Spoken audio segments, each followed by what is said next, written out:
165 Congolais en confinement à Dubaï regagnent Kinshasa ce 22 avril 2020.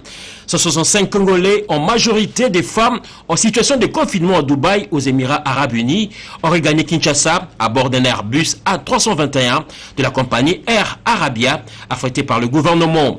Ils ont été accueillis à la descente d'avion à l'aéroport international de Njili par la ministre d'État, ministre des Affaires étrangères, Marie Toumbandeza, et le ministre de la Santé, Teni Longondo, ainsi que par le vice-ministre des Affaires étrangères, Raymond Tchedia Pataï. Et ceux qui présentent cette température supérieure à la normale seront amenés directement au cinquantenaire pour des investigations appropriées. Les autres qui sont là, tout le monde sera amené dans des hôtels ici de la place pour y rester pendant 14 jours. Et ils vont chacun subir 2 tests. Dans son mot des circonstances, Marie Toumbandeza a exprimé un sentiment de satisfaction de voir les Congolais rentrer chez eux dans la joie. Le gouvernement de la République a fait son travail. Nous avons travaillé tout le temps et voilà, le premier grand résultat est là. Parce que ceux qui sont arrivés aujourd'hui, ce n'est que la moitié. Une autre partie de Dubaï, tout au moins, va arriver demain. Donc c'est vraiment beaucoup de joie. Nous sommes nous-mêmes, c'est comme si c'était nous-mêmes qui revenions au pays. Et de voir que, je voudrais ici dire quelque chose que nous n'avons pas conscience. Tous ceux qui arrivent là sont très contents d'arriver chez eux. Ça montre que le Congolais n'a pas besoin d'aller à l'étranger. C'est contraint et forcé qu'il se sent obligé d'y aller, mais sinon il est content et heureux de vivre chez lui. Ils ont déjà été pris en charge par le comité de riposte contre le Covid-19. En ces circonstances de crise sanitaire, Robank réaffirme son soutien au gouvernement de la RDC en accompagnant le rapatriement des ressortissants congolais bloqués à Dubaï durant 1 mois. 2 vols au départ de Dubaï ont été affrétés du 22 au 23 avril 2020 par la compagnie Air Arabia avec 350 passagers qui pourront rejoindre leurs proches. Et ce, avec l'appui financier de la Robank. Retenus à Dubaï suite à la mesure de fermeture de frontières pour éviter la propagation de cette maladie, ces compatriotes congolais sont arrivés au pays après près d'1 mois.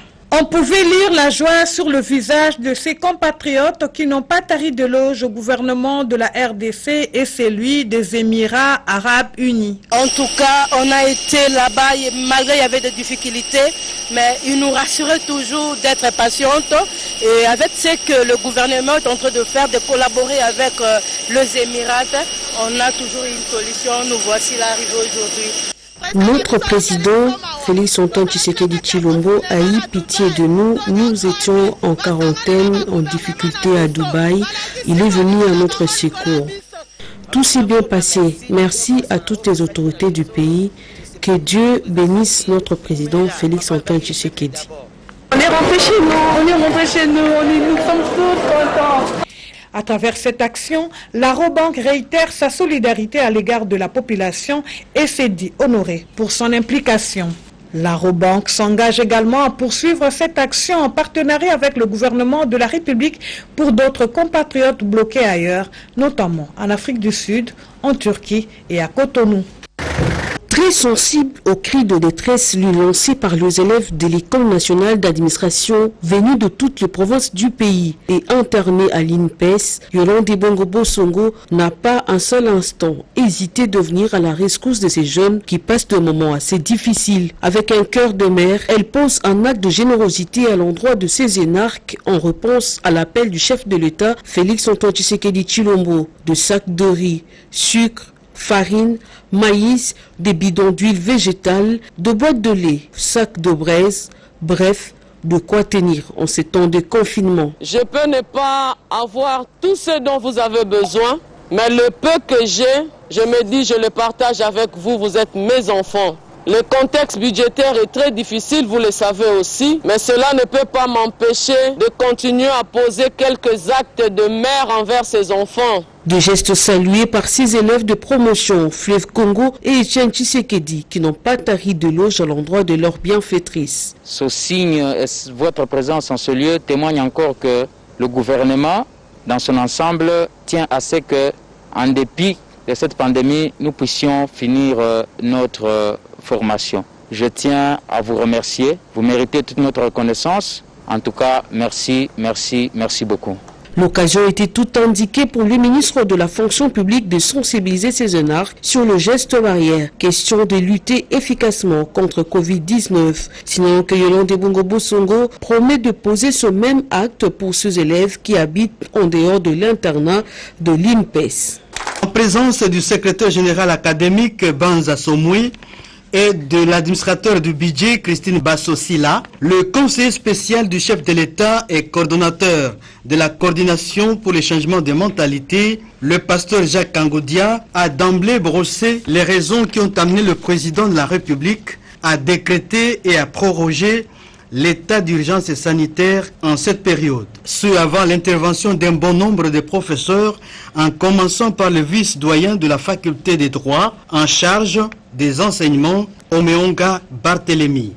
L'article 85 définit c'est quoi l'état d'urgence. Cet article qualifie l'état d'urgence de l'avènement d'un certain nombre de circonstances ou de facteurs qui menacent soit l'intégrité du territoire, l'indépendance de la République, le fonctionnement régulier des institutions, même la population. Le professeur Tchimpe, lui, a abordé le sujet sous un autre angle. Nous pouvons profiter de cet état d'urgence, de cette période, et que nous puissions renforcer notre leadership au niveau sous-régional, régional et mondial. Pour sa part, le professeur Kabengele de Sciences Po s'est apaisanti sur la nécessité de couvre-feu. Cette crise, sur le plan économique interne, amène la recrudescence, n'est-ce pas, du banditisme urbain. Voilà maintenant ce qui doit amener l'État congolais à prendre des décisions, des mesures pour sécuriser la population pendant la période de confinement. Tout ceci a pour finalité la sensibilisation de la population sur la pandémie coronavirus qui a bousculé les habitudes sur le plan mondial. C'est en sa qualité de leader politique et d'opinion de la République démocratique du Congo que l'honorable sénateur José Makila Soumanda a compati au malheur sanitaire qui frappe notre pays avec les affres de la pandémie du coronavirus qui secoue présentement l'humanité tout entière. Fort de cette compassion sociale et dans un élan d'altruisme, il a doté les forces vives sociales de l'Alliance des travaillistes congolais pour le développement ATD, et ce par personne interposée, d'un important lot de kits sanitaires de riposte contre le Covid-19 et d'une forte quantité de vivres frais et secs à travers cette matinée de sensibilisation. Notre autorité morale, le sénateur José Makila Soumanda, ayant pris conscience du fait que tous les cadres, militants et militants du parti n'ont pas les mêmes moyens. En tant que père de famille, il a pris soin d'assister les plus démunis au sein du parti en vue de leur venir en aide. C'est pour lui une manière de les pousser à rester chez eux à la maison et ainsi respecter les mesures de gestes barrières prises par les autorités de l'OMS en vue de permettre à la population d'observer scrupuleusement la non-propagation de cette maladie. Nous saisissons cette occasion en son nom, d'abord pour lui dire merci, mais aussi pour demander à chacun de vous de comprendre que la maladie existe bel et bien. Respectez scrupuleusement les mesures préventives en vue d'éviter à notre pays les chaos. Bismillahirrahmanirrahim. Alhamdulillahi Rabbil Alamin. Wa salatu wa salam ala Rasulillah. Assalamu alaikum wa rahmatullahi wa barakatuh. Demain, le vendredi 24 avril 2020, commence le mois sacré de Ramadan qui est le 9e mois du calendrier lunaire correspondant à l'année 1441 de l'Égypte. Le mois de Ramadan est pour les musulmans du monde entier le mois de jeûne et d'adoration principalement en congrégation dans les mosquées et autres lieux du culte. Cette année, le mois de Ramadan arrive dans un contexte extrêmement difficile où notre pays et le monde font face à la dure réalité de la pandémie du Covid-19 avec ses conséquences sur le plan sanitaire, économique et social. Point n'est besoin de souligner que le Covid-19 n'épargne personne. Voilà pourquoi nous exhortons les musulmans de notre pays et toute la population en général à observer strictement les mesures d'hygiène édictées par les autorités et l'observation des gestes barrières, notamment rester à la maison et ne sortir qu'en cas de nécessité, tousser et éternuer dans le coude ou sur un papier mouchoir et le jeter en cas de toux troublé, de fièvre et de maux de tête, s'isoler dans une pièce et appeler les équipes, n'est-ce pas, de riposte. Avec ces mesures, les musulmans doivent s'empêcher d'organiser la prière et la rupture du jeûne en groupe, ce qui rend encore plus difficile la situation de ceux, plus nombreux qui comptent sur la solidarité en pareille période.